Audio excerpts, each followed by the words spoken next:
ये जो आपके जिले में मुद्दा उठाया जा रहा है और हिंदू गुर्जर और मुस्लिम गुर्जर के बीच में तनाव पैदा किया जा रहा है, ये सोची समझी योजना के तहत है।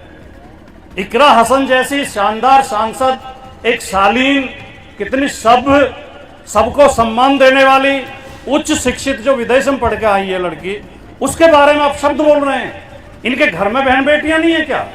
बेटे तू तो है सेकंड हैंड, तो तेरी तो कुछ पता नहीं है, लेकिन मेरा बेटा जो इकरा का भाई है नाहिद हसन, वो मेरा बेटा है और वो अभी भी कुंवारा है और मैंने इसीलिए उसे कुंवारा रखा हुआ था कि इसकी बारात लेकर के मैं योगिंदर राणा की ढोड़ी पे पहुंचूं या फिर तुम ही आ रहे हो 70 किलोमीटर पहले तुम ही आ जाओ।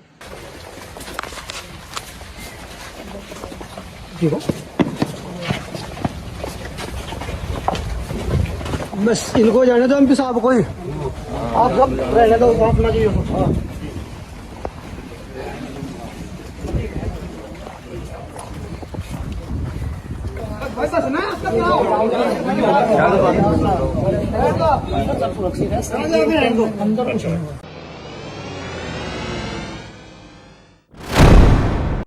आदाब, मैं हूं मुमताज आलम रिजवी और मैं बात करूंगा केरल से समाजवादी पार्टी के रुकन पार्लियामेंट इकरा हसन की। तालीम याफ्ता खातून, मुंह तोड़ जवाब देने वाली, शाइस्तगी, बेहतरीन जबान, अंदाज निराला, और उन्होंने अपने दुश्मन को बरहना कर जो लोग इकरा हसन को गालियां दे रहे थे, इकरा हसन उन्हीं के यहां पहुंच करके ऐसे सवाल किए कि सबकी जबानें गुंग हो गई। जो लोग माँ बहन की गालियां दे रहे थे, उन्होंने सवाल किया कि क्या आपकी माँ बहन नहीं है, बेटी नहीं है, आप क्यों ऐसी जबान इस्तेमाल करते? हर तरफ खामोशी थी, लेकिन अब आवाज उठनी शुरू हो गई, अब आवाज आनी शुरू हो गई है। इकरा हसन की हिमायत में आवाज उठ रही है। पहली आवाज जो बड़ी दमदारी से उठी है वो राजकुमार भाटी की, समाजवादी पार्टी के कौमी तर्जुमान हैं, लीडर हैं। अब उन्होंने आवाज उठाई है और उन्होंने जिन लोगों ने इकरा हसन के खिलाफ गलत बयानी से काम लिया है उन पे लानत मलामत और कहा कि ये फिरका परस्त ताकतें दरअसल आपस में लड़वाना चाहते हैं, हिंदू मुस्लिम कराना चाहते हैं। मैं आपको बता दूं, ये वही राजकुमार भाटी हैं जिन्होंने हजरत मोहम्मद मुस्तफ़ा सल्लल्लाहु अलैहि वसल्लम के सिलसिले में कहा था अपने एक बयान में कि सबसे ज्यादा अगर कोई महापुरुष पड़ा है इस वक्त वो हुजूर सल्लल्लाहु अलैहि वसल्लम है। इस पे काफी हंगामा मचा, लेकिन उन्होंने ये बात बड़ी जिम्मेदारी से कही और उन्होंने कहा कि हुजूर सल्लल्लाहु अलैहि वसल्लम की शख्सियत ऐसी है कि जो बैक वक्त एक धर्म के, मजहब इस्लाम के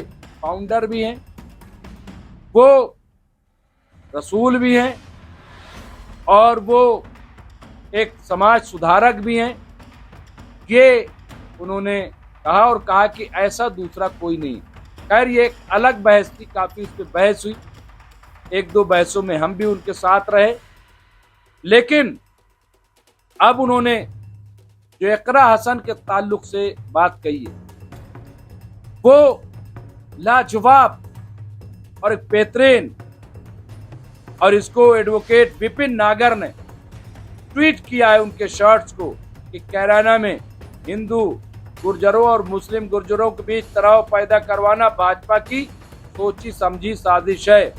इकरा हसन जैसी उच्च शिक्षित सब शालीन सांसद पे अभद्र टिप्पणी करना भाजपा नेताओं की ओछी मानसिकता का परिचायक है। बहन बेटी तो दुश्मन की भी हो, उसको भी सम्मान किया जाना चाहिए, ये एडवोकेट विपिन नागर ने लिखा है। लेकिन राजकुमार भाटी ने क्या कहा है वो जरूर सुनिए आप। पहले देखिए इन्होंने क्या अच्छी बात कही है। ये जो आपके जिले में मुद्दा उठाया जा रहा है और हिंदू गुर्जर और मुस्लिम गुर्जर के बीच में तनाव पैदा किया जा रहा है, ये सोची समझी योजना के तहत है। इकरा हसन जैसी शानदार सांसद, एक शालीन, कितनी सबको सम्मान देने वाली, उच्च शिक्षित, जो विदेश में पढ़ के आई है लड़की, उसके बारे में आप शब्द बोल रहे हैं। इनके घर में बहन बेटियां नहीं है क्या? अरे बेटी तो दुश्मन की भी हो, उसको भी सम्मान देना चाहिए। और ये तो अपने समाज की बेटी है। आप शिवाजी के भक्त बनते हो, शिवाजी को पढ़ो थोड़ा बहुत, उनका चरित्र पढ़ो। शिवाजी की और अफजल खान की जब लड़ाई हो रही थी तो अफजल खान हार गया था, उसकी सेना भाग गई थी, तो गोहर बानू को पकड़ के शिवाजी के सैनिक उनके सामने ले आए थे। वो बहुत सुंदर लड़की थी, तो शिवाजी ने हाथ जोड़ के प्रणाम किया था और ये कहा था कि मेरी माँ भी आपके जितनी सुंदर होती तो मैं भी सुंदर होता। उसको माँ और बहन जैसा सम्मान दिया था। तुम शिवाजी के और राम के, कृष्ण के फर्जी भक्त बनते हो। तुमने राम के नाम पर भी अयोध्या में घोटाला कर दिया। तो ये राजकुमार भाटी हैं जिन्होंने इकरा हसन की हिमायत में एक बड़ी आवाज उठाई है, मजबूत आवाज उठाई है। इसके साथ साथ एक खातून समयून खान, उन्होंने एक ट्वीट किया और ट्वीट के जरिए दुश्मनों पे लानतान की है और वो वीडियो भी जारी किया है कि जिसमें गलत बयानी से काम लिया जा रहा है। इकरा हसन को एक तरह से गाली दी जा रही है। उन्होंने लिखा है कि एक टपोरी, लफंगा, नफरती टुनपुंजिया देश के लोकतांत्रिक व्यवस्था में लोकतांत्रिक तरीके से चुनी गई सांसद, सर्व समाज की बेटी इकरा हसन के खिलाफ खुलेआम अभद्रता कर रहा है, धमका रहा है। मेरठ पुलिस, यूपी पुलिस संज्ञान ले और आरोपी पिंकी चौधरी पर सख्त कार्रवाई करे, ये समयून खान ने मुतालबा किया है और ये सही है। हैरत इस बात की है कि एक मुंतखब संसद के खिलाफ इस तरह की बयानबाजी हो रही है और अब तक कोई संज्ञान नहीं लिया गया, कोई FIR दर्ज नहीं की गई। ऐसा क्यों? क्या ये लोकतंत्र की हत्या नहीं? क्या ये संविधान की हत्या नहीं है? क्या ये जमहूरियत का कत्ल नहीं है? आखिर ये वो क्या रहा? एक और बड़ी मजबूत आवाज उठी है, बहुत ही खुल करके, और जिन्होंने भी गलत बयानी से काम लिया है उनको मुंह तोड़ जवाब देते हुए देखिए क्या कहा कि इकरा हसन का एक भाई है जो कुंवारा है। बहरहाल उन्होंने क्या कहा आप खुद ही सुन लीजिए उनके बयान। बेटे तू तो है सेकंड हैंड, तो तेरी तो कुछ पता नहीं है, लेकिन मेरा बेटा जो इकरा का भाई है नाहिद हसन, वो मेरा बेटा है और वो अभी भी कुंवारा है। और मैंने इसीलिए उसे कुंवारा रखा हुआ था कि इसकी बारात लेकर के मैं योगिंदर राणा की ढोड़ी पे पहुंचूं, या फिर तुम ही आ रहे हो 70 किलोमीटर पहले तुम ही आ जाओ। अपने घर वालों से बात कर ले, मैं अपने बेटे की बारात लेके बता कब आ जाऊं।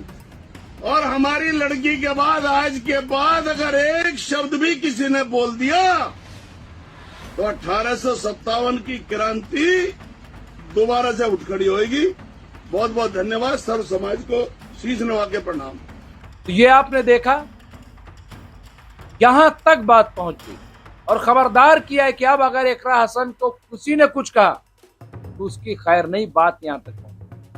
एक तरफ ये चल रहा, दूसरी तरफ इकरा हसन का किरदार देखिए कि आज इकरा हसन मंदिर पहुंच गए। एक ऐसे मंदिर कि जहां पे कुछ असामाजिक तत्वों ने, शरपसंद अनासर ने मंदिर में तोड़ की, मंदिर को नुकसान पहुंचाने की कोशिश की।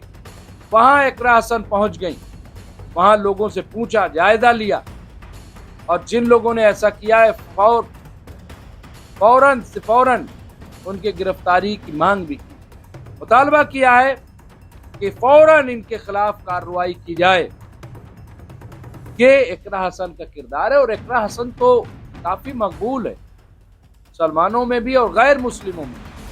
इकरा हसन का कोई ऐसा मुतनादा बयान अभी तक सामने नहीं आया, बल्कि जब वो जीत करके आई थी तो उन्होंने कहा कि जिन्होंने हमें वोट दिया है वो भी, जिन्होंने नहीं दिया वो भी, सब हमारे अपने हैं, चुनाव खत्म हो गया है, अब हम सब मिल करके काम करेंगे, कैराना को आगे बढ़ाएंगे, देश को आगे बढ़ाएंगे। ये सोच रखने वाली बरतानिया से पढ़कर आई इकरा हसन की सोच, दरअसल यही बेचैनी है। इकरा हसन ने तो ये भी कहा कि अब तो 2029 तक हमें बर्दाश्त करना पड़ेगा, लेकिन जब फिर चुनाव होगा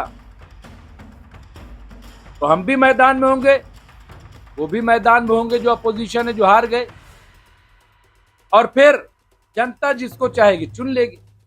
ये तो लोकतंत्र है।